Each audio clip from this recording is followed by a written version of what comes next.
आणि अमेरिकेनं आणि इस्रायलनं मिळून किती जरी हल्ले चढवले तरी इराण या युद्धामधनं मागे हटायला तयार नाहीये। हॉर्मुझची सामुद्रधुनी बंद करून आपण नेमकं काय करू शकतो, जगाची कशी कोंडी करू शकतो हे इराणनं दाखवून दिलं आणि आता आणखी एक ब्रह्मास्त्र इराण बाहेर काढण्याच्या बेतामध्ये आहे। लाल समुद्राच्या मार्गे सुद्धा वाहतूक थांबवून जगाची कोंडी करण्याच्या बेतात असल्याचा इशारा एक प्रकारे इराणकडनं दिला जातोय। तसंच समुद्री मार्गे दबाव वाढवण्यासाठी इराण येमेनमधील हुती बंडखोरांना अधिक सक्रिय करण्याचे संकेत अमेरिकेला देत असल्याचं विश्लेषकांचं मत आहे। लाल समुद्र जागतिक व्यापारासाठी अतिशय महत्त्वाचा समुद्री मार्ग आहे। हा समुद्र सुएझ कालव्यामार्फत भूमध्य समुद्राला जोडला जातो आणि युरोप आणि आशियातली मोठ्या प्रमाणातली माल वाहतूक याच मार्गाने होत असते। त्यामुळे इराणने इथे सुद्धा नाकाबंदी केली तर मोठी कोंडी जगभरात सहन करावी लागू शकते।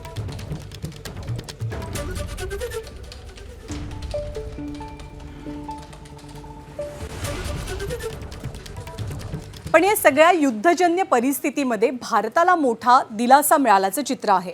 हॉर्मुझची सामुद्रधुनी जी वाहतुकीसाठी इराणनं बंद करण्याचा निर्णय घेतला, त्या सामुद्रधुनीच्या मार्गातनं प्रवास करण्यासाठी भारतीय जहाजाला विशेष परवानगी मिळाली।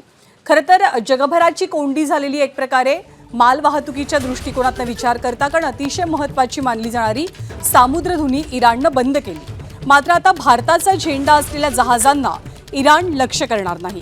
भारतीय जहाजांना या सामुद्रधुनीमधनं सुरक्षितपणे प्रवासाची विशेष परवानगी दिली गेली आहे। इराणनं मात्र याबद्दलचं वृत्त फेटाळून लावलं।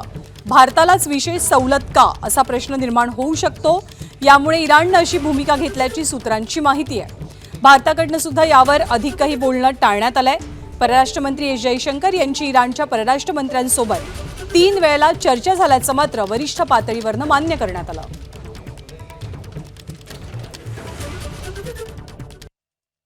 India's crude supply position is secure and volume secured exceed what the Hormuz would have delivered.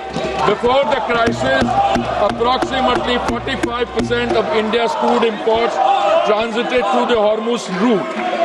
Thanks to the Honorable Prime Minister's outstanding diplomatic outreach and goodwill, India has secured crude volumes that exceed what the disrupted Strait of Hormuz could have delivered in the same period. ABP माझा, उघडा डोळे बघा नीट।